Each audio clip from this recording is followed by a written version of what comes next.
It's Guido coming at you with the Tactics Talk, guys. Welcome back. Let me get my mic set up here. Welcome back to World of Tanks.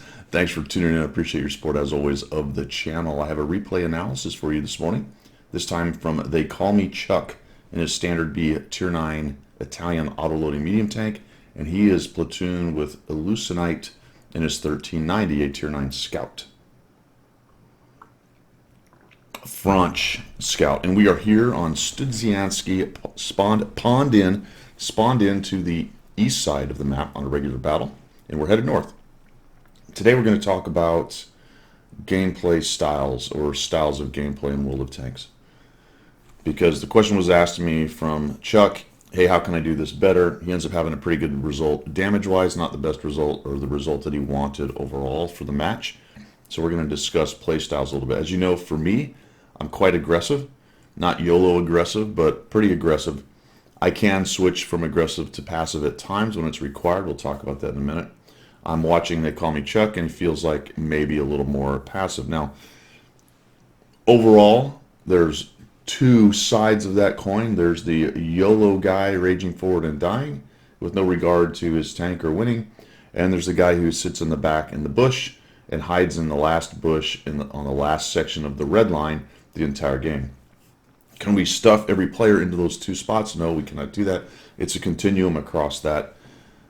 Somewhere in between are most people. As a matter of fact, most people slide around in there a little bit because they're not going to be always passive or always YOLO. So the more aggressive guys are going to skew to the YOLO side, and the more passive guys skew back to the hide in the last bush on the red line kind of guy.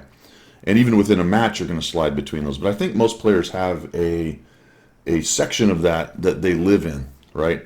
So for me, I'm probably skewed towards the aggressive, but I can jump back to the red line if I need to at times. And for the more passive and careful players, and I want to be careful with the word passive because it sounds a little bit like a pejorative, and it's not really. It's more careful. Maybe that's a better word to use, especially when you start talking about players who are good, who are able to do damage, who are maintaining an above 50% win rate, who are doing well in specific tanks. While they may be a little bit more on the passive side, you could probably characterize them more as careful. And I think that's what we're going to look, or we're going to see from They Call Me Chuck. We'll get started here. Now he's going to go to the north side of the map. So what we're going to do here, Chuck, is I'm going to talk about some places where maybe you want to slide that scale towards the aggressive side a little bit, take a chance. Obviously, you take a chance aggressive-wise in this game, especially at high tiers like this. It's very easy to disappear from the match and be back in your garage. So take all of that with a grain of salt and understand that I come from the side of a more aggressive kind of default position on most things, and largely because whatever, if you blow up, you took a cool chance and you win, awesome. If you get caught out, you blow up, whatever. So don't take that as meaning, dude, Guido said YOLO more. That's not what I said. What I'm talking about here is there's possibility of being a little more aggressive. So right off the bat, do a nice job taking down a poor T-42 who made a bit of a mistake there. I like Elusinite's position. He actually came off. I wonder if he got spotted. I guess he may have fired in there. But then he grabs that bush and they don't see him. He's just outside of 50 meters as they're popping up and over, and he does not get spotted. So position-wise in the north, I don't like this position as a more aggressive player because I just feel like there's not much that you can do right here.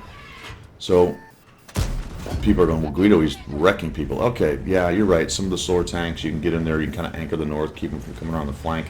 But what we're going to see here in this game is that he sort of gets stuck over here. For me, dude, the south is the important spot.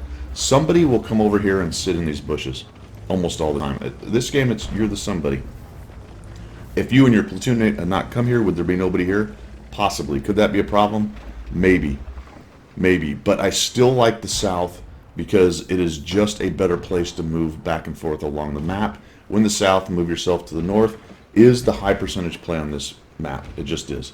This is a lower percentage play, but at this point, you're actually doing your team a favor by holding this. So when we talk about things like this, where I'm talking to a decent player, decent, good, great player, and they're asking me for my advice, just take everything I'm saying with a grain of salt, see if any of it resonates or seems like it would be useful, and then take that. It's very difficult for me here for a good player to just say, you should have gone south. Because right now it kind of looks like a shit show down there. Right? It looks like maybe the green guys are going to lose. I would contend that if you were down there with the scout helping those guys, you might win faster. Okay. So now you say fall back. You tell that guy to fall back, and we're dropping back. So just take a look at the situation that we have. You have an E75 that came up, the Progetto 46, you have the 110E3, and who knows what else in the middle right there. Some other TDs, I would suspect there might be one back here somewhere, sitting back at what, B1 or C1-ish. The South doesn't look like it's in great shape. Based on the tanks they're facing and the tanks that are there, you had a bunch of camping dudes. Now these two just started moving. They were sitting on that middle ridge right there. They just started moving south. And we're going to fall back right here. So this is why I'm saying it feels like a much more careful gameplay style. You know, and it could be, I'm looking at a one-off. This could be the first time you tried this style. So if it is, there you go. You have to let us know down in the comments down there. So we're going to fall back, and really my issue with this kind of gameplay style overall writ large is that it really, really relies on the enemy team to make mistakes for you to take advantage of. And while you always want to do that in the game, it's not a create the mistakes for the enemy kind of position. That's the big issue. I feel the South is create opportunities for the enemy to make mistakes kind of position, i.e. a more aggressive, a more active position. But you do know how to play it. You're using the bushes right. You went back to this position. You know this is here.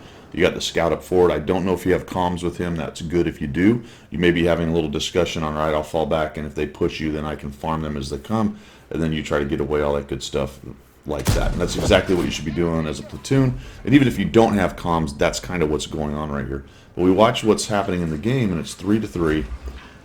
Your team did react to the South, which I thought was pretty good, and now the enemy team is sort of spreading out in the South, because it is difficult to push out of that ditch.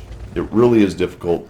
You need a pretty good overmatch. Your team would have had it, I think, with you and your buddy down there, but that's not what happened. The mill pushes in after the IS-7, which I thought was quite interesting there, especially since he doesn't have any real support from all the guys down in the South. And we'll just hang out in this bush. So we're into this game almost 4, going on 5 minutes. We have 1,700 damage. We've held the North, but we haven't done anything really to create a win. Does that make sense? Because that's my point about going to positions that I feel are the high percentage places, the important critical terrain, whatever word you want to use for it. That's why I think those positions are important in over time, in the grand scheme of things, why they're important in creating more wins than a spot like this. So then we see the bat chat come across here. I don't know why you didn't stop right there. Maybe you're worried about Artie. There is one big Artie, and he does hit hard. He looked like he was going to clear that opening. Now he didn't, but even if he did, you weren't going to get a shot on him. You just kind of went zinging by and ignored it, and then you just turn around. So I'm not really sure. Yeah, that was a little strange to me, but that's all right. Maybe in a case you just didn't want to sit out in the open in case you got spotted there. Noted. We still got the E75 and the Progetto 46, and they're doing a pretty good job pushing in with all their big kids over here on your singular 277, but you guys have won the South. And this is how I see this map won more often than not. The South gets one when we start to push up, and there's some guys still hanging out over here. This is unfortunate. It would have been really nice to kill that guy, but somebody else got him. There we go. With 22 damage spotting. And we're still hanging out right here. It looks like the team's in good shape. I mean, you've got a lot of map control, but the problem is there's 1, 2, 3, 4, 5 TDs hanging out in bushes. That is very difficult these days to push into, and they're backed up by an artillery, and there's not a whole lot of cover past where your team is right now. The center can be moved up.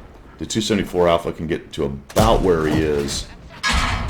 No, I don't know if that was just a guess or what happened there, because I don't think you were spotted. We're going to get out. Nice kill on that guy. Actually, he's not quite dead. He's got 7 hit points. 1390 goes down, unfortunately. And we're fighting from this position. So I thought it was a good idea to fall back the second time once they started getting a little crazy, because you could tell it looked like that the North was starting to collapse. And yet again, another problem with where you are right now. Very difficult to use this position now, and you're not going to get away. There's nowhere for you to go. You have to beat the E75 and the Progetto. You just can't get out of this position. That's why I don't like the North very much. It's also difficult for them to win the North and push across the tracks very easily if you've got spotters. So it's just a weak position here. I don't know why you let him have that shot. Just as a small thing, you sort of poked out and dared him, and you weren't even zoomed in. So I think if I was maybe going to dare him to shoot, I'd have at least been ready and poked out enough just to start pumping shots into him. it might be that you're waiting to get all 3 of your shells back. You do a nice job getting one of them. That tracks him, and he fixes it pretty quick. And we can't quite get that kill, so I thought that was not a bad idea. He was probably getting close to his reload as well. Now, let's talk, though, about, again, back to aggression and moving from the more careful gameplay to the more aggressive, and why I need to do that on occasion. Even if I am a more careful player, there are times in which you have to get rid of somebody. This dude has to go, right? This dude has to go, and I think a little bit more aggressive play right there. Don't kind of let him have that shot. I think you're also worried about being shot in the butt by the 110E3, valid in there as well. But getting out there and getting those shots on that guy and getting rid of him is really important. The good news is you've preserved 1 shot from him right now, because it's unlikely he's going to one-shot you at 707 hit points. So it looks like you're trying to get your shells back so you can go get him. But there are times when you just have to push in on guys and make sure you get those shots. Unfortunately, he has 616 hit points, which means you have to put at least 2 into him to take him down. And then it already hits you, and now you've got less options. That sucks, because that was the buffer that you needed. The good news is he hits you for only 523. That will work, and you have 9 hit points. And now I think you have to go in there and get rid of this guy. Get 1. Push, push, push, push, push. Oh man. I don't know if that was a great idea or just lucky or a bad idea, but maybe you saw the 110E3. That was really nicely done. I may have actually exposed myself too much trying to get that good shot, but you avoided the 110E3 getting a shot, so we end up taking him down. Very nice. I think that could have been done with 1 less shot to the face right there, but as it was a good effort, and we've cleared out the north part. Now we're going to futz around. The rest of this video is a long series of I'm not exactly sure what. So what we do here is we come up and we go, okay, there's the 110E3, got him. Did he light us? I thought that was fantastic. A little poke. No, he did not light us, but he got lit, so he knows we're peeking at him behind these bushes somehow. We still have 3 guys down in the south, and we have 1 Artie. It is very unfortunate that your Artie was not smart. He hit him here. The 110E3, I think, maybe takes 1 more. Nope, there we go. So, all right, so the 110E3 is backing out. This is where opportunities come in, and it's going to depend on your aggression level and how careful you want to be. As he moves offline, backing up, I may have popped up and taken a risk of a shot. Your hugest problem, your biggest problem is the 53-55 is an easy splash to kill you. But at some point in here, you've got to take a chance and try to win the game. So I would be doing everything I could to get rid of this 110E3. You're doing this much more careful than I would. I would be moving up there and looking to get in the bushes, see if I can take him down. It'd be nice if somebody could shave some more hit points off of him, and he became a 1-shot to you, so it didn't require 2 shots. So we continue to poke, and this is where your Artie, unfortunately, is very stupid. Stays in that corner. He could have moved all the way to the north, especially since there were guys kind of screening for him, the GSOR and whatever else is camping there on your base. And he could have got to about your cap, and maybe you got just enough angle to start nicking this guy and force him back a little bit more. So we come up, we find him, and we have to start at this point, if we want to win the game, figuring out how to remove tanks. And that's going to require sometimes risking your tank. You're going to have to try, and you can see that they're starting to fade down towards the, or fade up towards the north. That was a good kill. That has 7 dies, that works. One thing to think about when someone dies and you figure the 274 Alpha probably got seen is to remember the Artie is probably now looking that way, potentially. So you may have a window of opportunity in here to try and get in here and start engaging the 110E3 and not get Artie, at least not immediately. So we continue to look around at this guy. And you're keeping him lit, but I'm sort of sitting here going, what's the point, right? Are we expecting Artie to... They can't shoot through the wall. Look at the position of the Artie. The guy is not in the right place. All he has to do is come north. So we continue to spot him, and that's fine. Kind of keeps him busy. But it also kind of lets him know where we are, right? Oh, he's still in those bushes. And if he's communicating with the rest of the enemy team, they may know that each time you're there. I don't know if you're looking for potentially a place where you can double bush. You actually find it here in just a second. I'll show you what I mean. And you should have been able to fire right there when you see it. So we're kind of looking, there he is, all right. Nobody's getting a shot. Here comes the 50-51. He pushes up in here. And I'm thinking, okay, maybe we're going to get a little double team action, but nobody wants to risk their tank. That's the thing. You see that a lot in this game. All right, now he's putting the side of his tank to you again. That's another opportunity. Right there, potentially take that shot and back out. The reason he was backing out is he saw the 50-51, or somebody saw the 50-51. Artie is probably now looking at him. While that guy had his whole sideways to you, I'd have come up, popped him, backed out, and taken a chance. See if I can shave some hit points off, back out of there. Hopefully the Artie isn't just staring down where I was. If he was, so what? Who cares? Go back to the garage. And it's easy to be blasé about it to a large extent when you're not the one playing the game, trying to be careful and win the game. I get that, I do, but really, a game like this requires someone to take a chance. The rest of your team isn't going to, right? Especially not the GSOR, who is just in a horrible position. Why he hasn't fallen back, this just cracks me up. Over here on the tracks, there would have been, just come along here and go up north. There were multiple opportunities for somebody to get up onto these tracks, maybe over into these bushes, and just wreck this 110-3, but they just sit there. Amazing. There's nothing you can do about it. That's another reason why I'll end up taking more chances than a lot of people, because other people won't. All right, right there. See how you didn't see him till you got to that bush? That wasn't a double bush opportunity, I think, right there. Not a double, but a opaque bush opportunity right there. I don't know if that one will work. Sometimes they don't. Maybe you do. But it looks like, look, you just disappeared. So that means right there, to me, you should be able to shoot without being seen. Okay? Now, there's another piece of this puzzle that's kind of interesting. And I see that you note it right now. You go, okay, do I have a shot? No. Ooh. All right, let's go to heat. Probably could have been done a little bit earlier if I was dealing with the 110-3, although shooting into the side of it and hitting tracks is an issue. I see you creeping forward right here, and we find that guy. So shot of opportunity. Here we go. Waiting for him. It's nice. Waiting.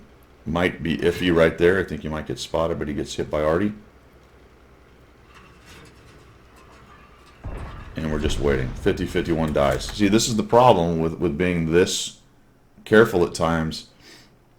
Instead of making opportunities for the enemy to make mistakes, they kind of got out in front of your gun several times right there. And no shots went down range. No chances were taken. Yeah, you're still alive.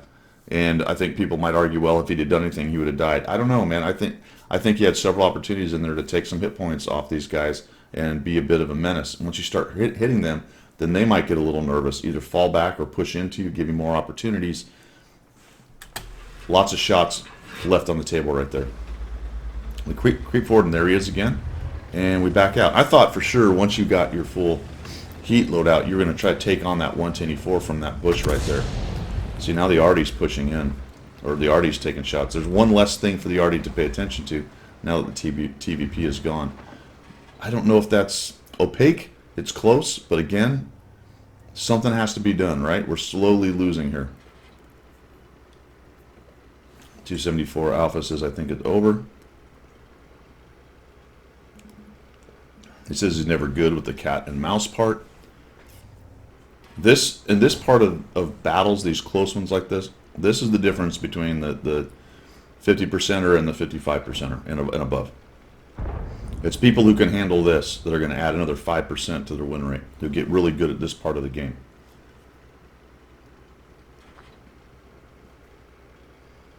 See, he's moving around. We're not really even we're just not investigating the possibilities here. Just letting other people do it. I don't know, man. It worked. You got him dead.